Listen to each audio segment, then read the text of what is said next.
मैं जब दिल्ली गया था, अरविंद केजरीवाल जी मुख्यमंत्री दिल्ली, उनके समर्थन में जो बड़ी रैली थी, उसमें जब मैं गया था तो यही मैंने कहा था कि दुनिया में भारत की बदनामी हुई है। भारत के बारे में चर्चा हो रही है कि चुने हुए लोग और किसी स्टेट के हेड के साथ ऐसा व्यवहार हो रहा हो। जो इंस्टीट्यूशंस हैं, जिन इंस्टीट्यूशंस से न्याय मिलना चाहिए, उन इंस्टीट्यूशंस में भी भारतीय जनता पार्टी हस्तक्षेप कर रही है।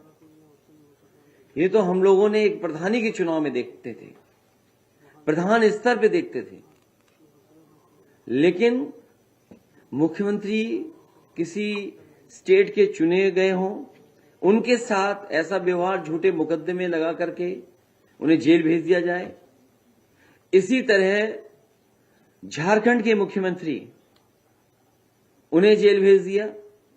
और कौन नहीं जानता कि उन्हीं इंस्टीट्यूशन, उन्हीं संस्थाओं के सहारे अपनी सरकार बनवा ली महाराष्ट्र में, या उन्हीं संस्थाओं से डरा करके वसूली कर ली, या उन्हीं संस्थाओं को से डरा करके, और अब तो पुलिस को आगे कर करके लोगों को अपनी पार्टी में शामिल कर रहे हैं। कई साथी जो भारतीय जनता पार्टी में गए हैं, उन्होंने कहा कि हम शरीर से तो जा रहे हैं, लेकिन हम आत्मा से और अंदर से आपके साथ हैं। तो सोचिए, ऐसे डर के और डरा के लोगों को अपने दल में शामिल कर रहे हैं। तो इसलिए लोकतंत्र को बचाने के लिए, संविधान को बचाने के लिए, और हमारे भारत की जो पहचान दुनिया में है, उसको बचाने के लिए इस लड़ाई में आप पार्टी का जो सहयोग और मदद मिल रही है, उसके लिए मैं संजय सिंह जी का बहुत बहुत धन्यवाद, आभार प्रकट करता हूं। इन्हें भी बहुत परेशानी और कष्ट का सामना करना पड़ा। इन पे भी झूठे मुकदमे लाद करके इन्हें भी परेशानी में डाल दिया।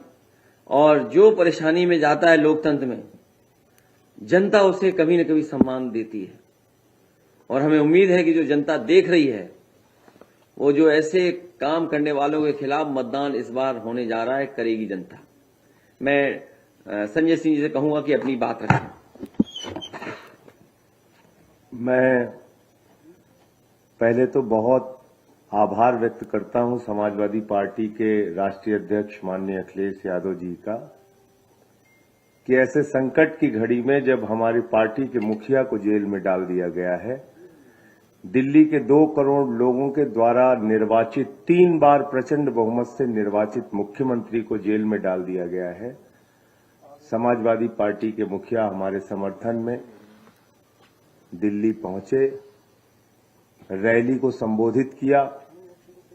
आज भी उन्होंने भाभी जी से बातचीत करके उनसे हालचाल पूछा, सुनीता भाभी से। तो मैं इसके लिए विशेष रूप से आभार व्यक्त करता हूं आपका।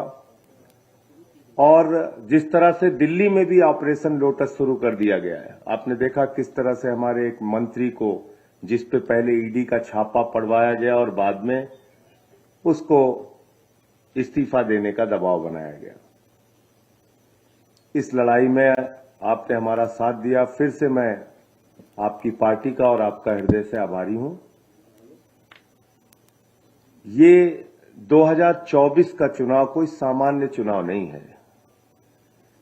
ये भारत के लोकतंत्र को बचाने का चुनाव है, बाबा साहब के संविधान को बचाने का चुनाव है, और समाज के वंचित, पिछड़े, शोषित लोगों के अधिकार जो छीने जा रहे हैं, देश के नौजवानों को बेरोजगारी के दलदल में जो धकेला जा रहा है, हिंदुस्तान को जो महंगाई की चपेट में लिया जा रहा है, उससे बचाने का चुनाव है। ये 24 का चुनाव कोई सामान्य चुनाव नहीं है।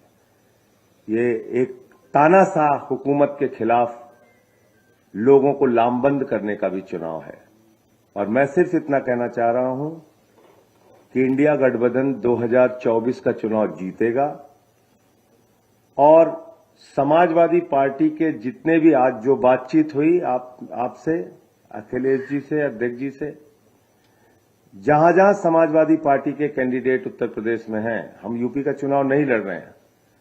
हमारा एक एक कार्यकर्ता, जहां हमारे निर्वाचित प्रतिनिधि हैं, सभासद हैं, चेयरमैन हैं, वो सारे लोग, और एक एक कार्यकर्ता समाजवादी पार्टी के कैंडिडेट को जिताने के लिए काम करेगा, क्योंकि ये बड़ी लड़ाई है, लोकतंत्र को बचाने की लड़ाई है, तानाशाही को खत्म करने की लड़ाई है। और मैं तो बार बार कहता हूं कि कोई भी राजनेता अगर वो चुनाव जीत रहा होता है तो ऐसे हथकंडे नहीं अपनाता जैसे प्रधानमंत्री जी कर रहे हैं। अगर आप अपने विपक्षियों पे मुकदमे लगा रहे हैं, उनको फर्जी मुकदमे लगा के जेल में डाल रहे हैं, तो इसका मतलब आपके अंदर कॉन्फिडेंस नहीं है। चुनाव के समय में आप ऐसी कार्रवाई कर रहे हैं। तो फिर से एक बार मैं दोहरा रहा हूं, कोई कंडीशन नहीं है, कोई सीट की मांग नहीं है, कहीं कुछ नहीं है। लोकतंत्र को बचाने के लिए, तानाशाही को खत्म करने के लिए, भारत के संविधान की रक्षा के लिए हम लोग इस लड़ाई में साथ हैं। और पूरे यूपी में जहां जहां समाजवादी पार्टी के कैंडिडेट होंगे, इंडिया गठबंधन के कैंडिडेट होंगे, हम उनके लिए काम करेंगे। बहुत बहुत धन्यवाद। अभी उनके जो यूपी के लीडरशिप है, उनसे हमारी बातचीत कोई हुई नहीं है। जब उनसे बातचीत होगी तो उसकी भी आधिकारिक घोषणा करेंगे। आज जो नहीं, हमने ये कहा कि इंडिया गठबंधन के कैंडिडेट्स को हम लोग पूरा सपोर्ट करेंगे, लेकिन कैसे करेंगे, क्या हम अभियान में कैसी भूमिका निभाएंगे, अभी यूपी की जो कांग्रेस की लीडरशिप है, जो यहाँ के चुनाव के संचालन को देख रही है, उनसे बातचीत नहीं हुई है। जैसे बातचीत होगी उसकी रूपरेखा तैयार करके जहां कांग्रेस के कैंडिडेट भी लड़ रहे हैं उनके लिए काम करेंगे।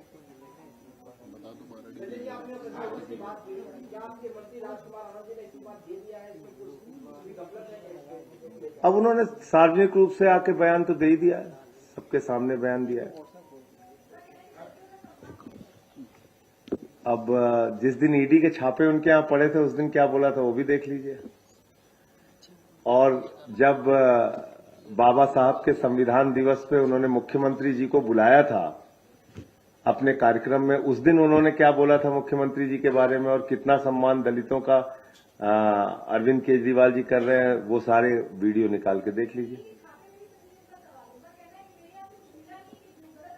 आधिकारिक जो बयान था उस समय ईडी का, वो देखिए आप, सब कुछ साक्ष्य मौजूद है।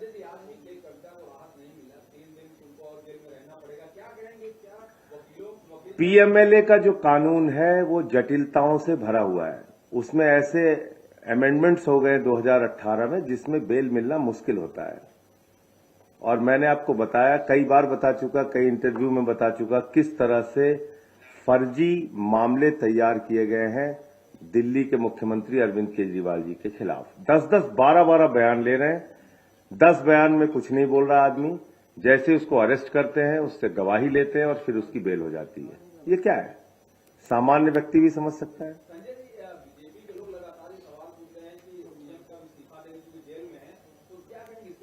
कहा मणिपुर के सीएम के बारे में पूछ रहे हैं? किस सीएम के बारे में पूछ रहे हैं? नहीं, मणिपुर के सीएम को इस्तीफा देना चाहिए। 1 साल से जहां पे हिंसा हो रही है, एक कारगिल के फौजी की पत्नी को निवस्त करके घुमाया गया, जिस राज्य के अंदर कत्लेआम हो रहा है, वहां के मुख्यमंत्री का इस्तीफा नहीं मांगते। जिस अजय मिश्रा टेनी के बेटे ने 4 किसान अन्नदाताओं को कुचल के मार दिया, वो देश के गृह राज्य मंत्री हैं, उनका इस्तीफा नहीं मांगते। अरविंद केजरीवाल का इस्तीफा चाहिए, जो बिजली, पानी, शिक्षा, स्वास्थ्य पे अनुकरणीय काम कर रहे हैं। तो कम से कम नैतिकता भारतीय जनता पार्टी से नहीं सीखनी है। मैं तो कहता हूं कि ये मोदी की गारंटी है, एक एक भ्रष्टाचारी को नहीं छोड़ूंगा, इस बात की गारंटी है। पूरब से लेकर पश्चिम तक, उत्तर से लेकर दक्षिण तक, हर भ्रष्टाचारी को बीजेपी में शामिल करूंगा, इस बात की गारंटी है। अजीत पवार ले लीजिए, नारायण राणे ले लीजिए, छगन भुजबल ले लीजिए, जनार्दन रेड्डी ले लीजिए, किसकी बात, हसन मुशर्रफ ले लीजिए, हेमंत विश्व शर्मा ले लीजिए, शुभेंदु अधिकारी ले लीजिए, मुकुल राय ले लीजिए, कितने नाम गिनाए। चुन चुन के देश के बड़े बड़े भ्रष्टाचारियों को अपनी पार्टी में शामिल कर रहे हैं और वो भ्रष्टाचार के खिलाफ बोलते हैं। तो इसलिए ये दोहरा मापदंड है।